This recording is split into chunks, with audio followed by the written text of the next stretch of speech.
only thing I know is to love what I'm doing. Never give up, never slow, till I finally prove it. Never listen.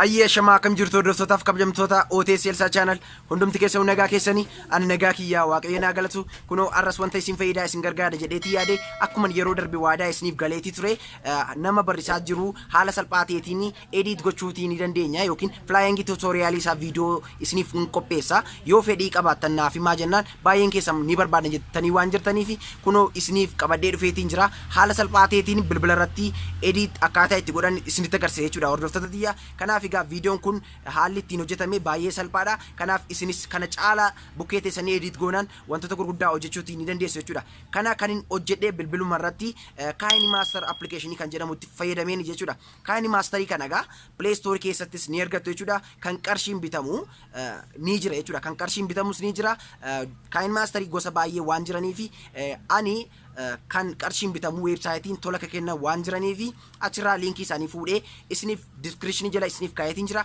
akkasumas illee Telegrama kiyyarraa ni argattu waan ta'eef karaa barbaadan KineMaster isa barbaadan download godhachuu ni dandeessu jechuudha yoo barbaadan simply ammoo Play Store keessa galtanii KineMaster jettanii argachuutii ni dandeessu hojiin isaanii tokkumadha wantoota muraasa wal caalu jechuudha warri YouTuberoota taatanii KineMaster itti fayyadamaa jirtanii linkii isaa KineMaster unlock kan ta'e premium isaa isiniif nankaa isa download godhadhaa itti fayyadamaan isiniin jedha KineMaster Diamond kan jedhamutu jira jechuudha isatti innaa fayyadamtan baay'ee tokko gaariidha chroma key garaagaraa ni qaba jechuudha kanaaf warri drama gaggabaabaa fiilmii gaggabaabaa akkasumas illee vlogii garaagaraa warri yaalaa jirtanis ni jirtu ta'a warri hojjechuutiif fedha isaa qabdanis KineMaster application kanatti fayyadamtanii powerfully waan ta'eef wanta barbaadan hojjechuutii ni dandeessu jechuudha hordoftoota tiyya arras kunoogaa KineMaster kanatti fayyadameenanii isinitti agarsiisa jechuudha kanaaf amma gara viidiyochaatti isin dabarsa isa dura garuu wantoota sadii qabaachuu qabdu jechuudha wanti sadan kunis jalqaba irratti KineMaster application qabaachuu qabdu lammaffaa irratti immoo suuraa bifa kanaatiin ka'uu qabdu jechuudha flying sana hojjechuuf jechuudha inni sadaffaan immoo background isaa kan samay kana jechuun gara waaqa keessa kan ka'eetti jiru video isaa isiniif Telegrama kiyyarran isiniif kaa description irra kaa'uu waan hin danda'amneef jechuudha hordoftoota tiyya achirraa fudhattanii itti fayyadamuutii ni dandeessu sadan saayyuu jechuudha kanaaf kana sadan qabaannan haala salphaa ta'eetiin hojjechuutii ni dandeessu amma gara viidiyochaatti isin dabarsa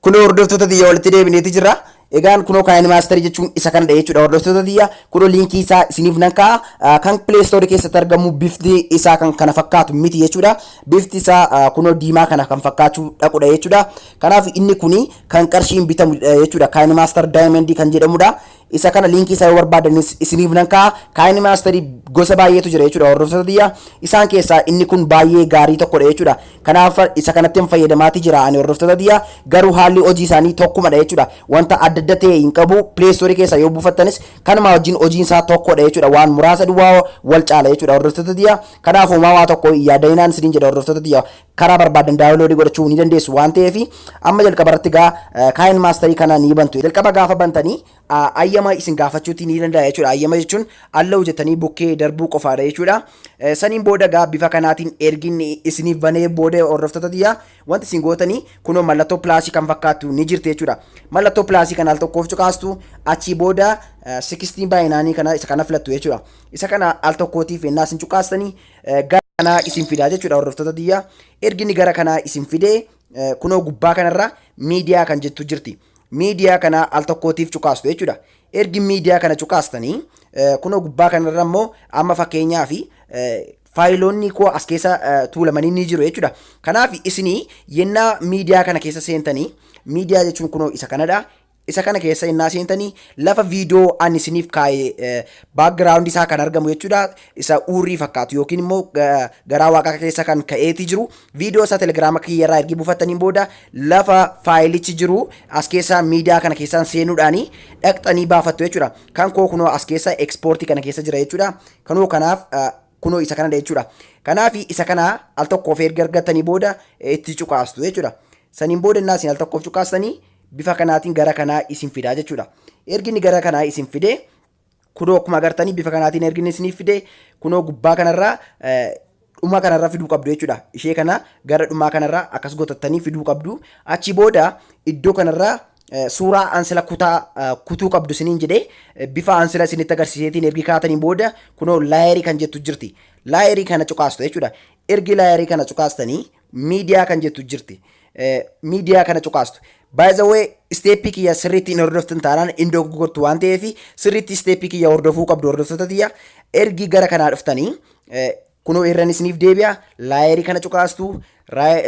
Laayerii kana ergi cuqaastanii miidiyaa filattu. Ergi miidiyaa filattanii suuraa keessanii isa baakgiraawundi isaa irraa balleessitan sana filattu iddoo inni jiru jechuudha. Ankoo kunoo as jala jira waan ta'eef kunoo as jalaatii nam filadhee jechuudha. Amma gara kanaa naaf fidiitti jira. Wanti hundumtuu hin xumuramne wanta baay'ee tafee jira. Amma erginni akkasnaa godhee kunoo ishee kanarra jechuudha. Ishee kanarra cuqaastu hordoftoota tiyya. Ishee kana qabdanii garanatti as harkistu jechuudha. Ergi garanatti as harkistanii dhuma kanarra akka kanatti ergi inni wal qixxaatee amma wanta afootu jira jechuudha.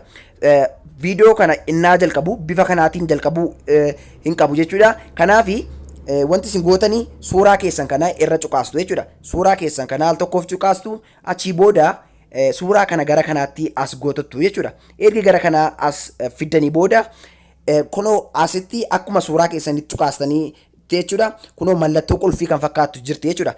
Isin steepii kiyya hordofnaan baay'ee salphaadha hordoftoota tiyya. Kunoo mallattoo qulfii kana cuqaastu suuraa keessanitti ergi cuqaastanii booda mallattoo qulfii kana ergi cuqaastanii kunoo laa xiqqoo ishee akkas buttu jechuudha. Suuraa keessanii kunoo akkuma argaa jirtan garanatti akka kanaa viidiyoocha achi buttu jechuudha. Achii booda kunoo mallattoo pilaasii kanatu jirti. Ishee kanarra cuqaastu jechuudha.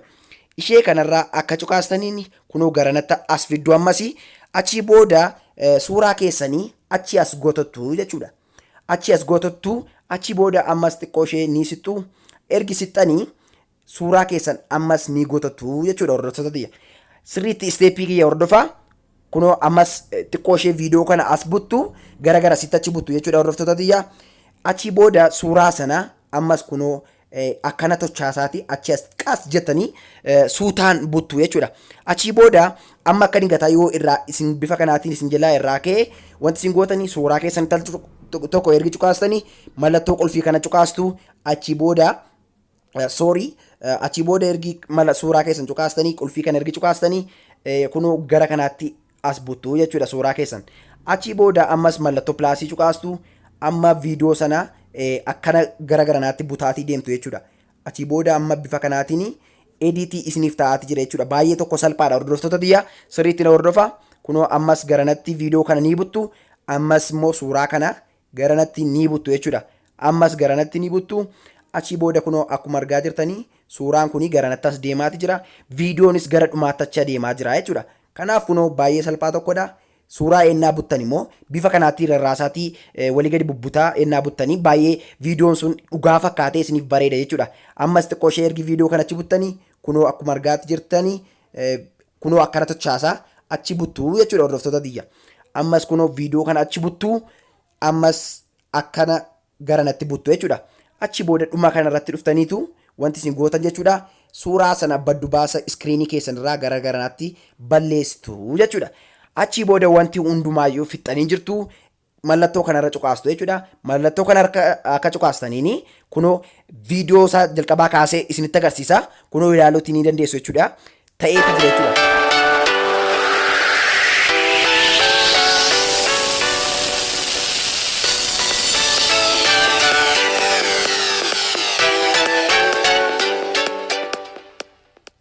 Kunootti hordoftoota baay'ee salphaadha jechuudha. Kanaaf sirriitti steepii kiyyaa hordoftanii naani bifa kanaatiinis bifa salphaa ta'e kanaatiin hojjettu jechuudha. Homaa daqiiqaa 5 illee isinittiin fudhatu sirriitti steepii kiyyaa hordofnaan jechuudha. Amma viidiyoon kun ni gabaabbaatti natti fakkaata. Viidiyoo kana gaa dheeressuuti yoo barbaadan jechuudha. Kunoo mallattoo viidiyoo keessan irraa al tokkoof cuqaastu jechuudha. Viidiyoo ani isiniif kaa'ee telegiraamii irraa buufattan sana al tokkoof cuqaastu. Achii booda kunoo mallattoo tuqaan sadii ni jirti. Ishee kanarra ergi cuqaastanii kunoo diippilikeetii kan jettu jirti. Diippilikeetii kan jettu ishee jalqabarra jirtu kana filattu jechuudha. Achii booda kunoo akkuma agartanii viidiyoo sana baakgiraawundii isaa 2 isiniif godhee jechuudha. Isinii akkuma taa'ee jirutti wanti isin gochuu qabdanii kunoo suuraa keessanitti al tokkoof cuqaastu jechuudha. Ergi suuraa keessanitti cuqaastanii kunoo ishee kanarra jechuudha. Ishee kanarra qabdaniiti ni gotattu jechuudha hordoftoota xiyyaa. Ishee kanarra qabdanii innaa isin gotattanii kunoo aga dhumaatti ni gotattu jechuudha. Kunoo isa kana viidiyoo isa lammataa wajjin wal faana innaas walirra gootanii bifa kanaatiin wal qixxaatee jira jechuudha hordoftoota xiyyaa.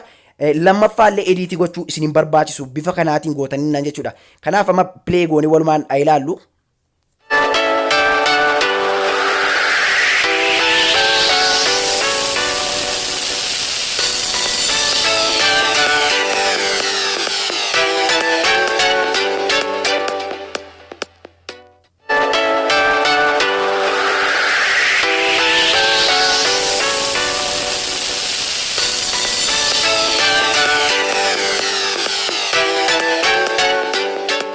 Kunootti gaa hordoftoota xiyya bifa kanaatiin isiniif xumuramaa jechuudha. Bifa kanaatiin erginni wal faana walitti isiniif qixxaate booda aga barbaadan dheeressuutii ni dandeessu jechuudha. Akka nama isinitti agarsiisetti akka isiniin dogoggorree fi kunoo ammas dheeressuudhaaf yennaa barbaadanii viidiyoo keessan irraa tokkoof isa background irra jiru ni cuqaastu. Kunoo mallattoo tuqaa sadii kana ni cuqaastu. Achii booda dippilikeetii kan jettu jirti. Dippilikeetii kana cuqaastaniinaan viidiyoo sana isiniif gara boodaatti dabalaa jechuudha. Akkuma agartanii kunoo gaa ishee kanaan dileetii gootanii immoo boodeetti deebuutii ni dandeessu jechuudha. Akka dingataa waan dogoggortan yoo qabaattanii kunoo ishee kanarra jechuudha mallattoo kanarra cuqaastanii gara boodaa deebuutii ni dandeessu jechuudha. Amma akkuma argitanii gara boodaa naaf deebi'eetii jira jechuudha. Kanaaf baay'ee tokko salphaadha jechuudha hordoftoota xiyyaa. Kanaaf bifa kanaatiin ediitti godhattu jechuudha. Filaayingii yeroo ta'an immoo wanta guddaa kan biraa wanta baay'eetu jira isa waliin ilaalla jechuudha. Amma har'aa fi isa kana erga ediit gootanii booda yeroo ta'an immoo waan kan biraa wajjin ilaaluu ni dandeenya. Akka viidiyoo keessan ediitii gootanii fixxaniini kunoo mallattoo kanarra cuqaastu jechuudha. Kanarra cuqaastanii al tokkoof innaa isin kana cuqaastanii kunoo ekspoortii jira jechuudha iddoo kanarra. Qulqullina barbaadan viidiyoo keessan jechuudha. Amma 4K'tti waan qabuufi qulqullina barbaadaniini ekspoortii godhachuu ni dandeessu yookiin seevii godhachuu ni dandeessu viidiyoo keessan. Appilikeeshiniin kun egaa daataa maleedha kan inni hojjetu intarneetii tokko hin barbaadu jechuudha. Waama tokkoyyuu isin hin barbaadu. Omaa waa tokko daataa na gaafateettanii hin cinqaminaan isiniin jedha. Amma 4K irra yoo barbaadan ni keessu yoo barbaadan immoo kunoo 14 by 40 kan jettu ishee kanarra kaadheen jira. Frame per second isaa kunoo 30 naaf ta'eeti jira. Kanumaan ekspoortii godheen isinitti agarsiisa jechuudha. Ekspoortiin naa gootan bifa kanaatiin ekspoortii isiniif godha jechuudha. Isin xiqqoo ishee ni obsitu jechuudha. Kun akkuma argaa jirtanii ekspoortii ta'aatii jira jechuudha hordoftoota xiyyaa. Bifa kanaatiin kan inni ekspoortii ta'u jechuudha. Kun ogaa ekspoortii ennaa ta'ee dhumu bifa kanaatiin isiniif dhumaa jechuudha. Faayila kana gaalaaf isin argattanii faayil manaajarii keessan keessaa gaalarii keessan keessaa ekspoortii faayila jedhuuni fooldara jedhuun argattu jechuudha. Kanaaf karaa barbaaddanii fooldara isaa ekspoortii kan jedhu jalaa galtanii illee argachuutii ni dandeessu jechuudha hordoftoota xiyyaa. Kanaaf egaa viidiyoo isin hojjettanii bifa kanaatiin pilee gootanii ilaaluutii ni dandeessu jechuudha. Kun akkuma argitanii ediitiin haftee jira jechuudha hordoftoota xiyyaa. Kanaaf egaa baay'ee tokko salphaadha jechuudha hordoftoota xiyyaa. Bifa kanaatiin kan ediitii gootanii. Egaan kun hordoftoota xiyyaa viidiyoon irraaf qabadhee isiniif dhiyaadhe kana fakkaata jechuudha. Akka inni isin tolee akka inni isin gargaarellee abdiin qaba jechuudha. Yeroo taanu wanta kana caalaa bareedu wanta gaarii tokkoon isiniif qabadhee dhufa. Ammasti nagaan naaf tura isinin jaalladha isin kabaja. Like, share gochuu hin dagatina. Ciao.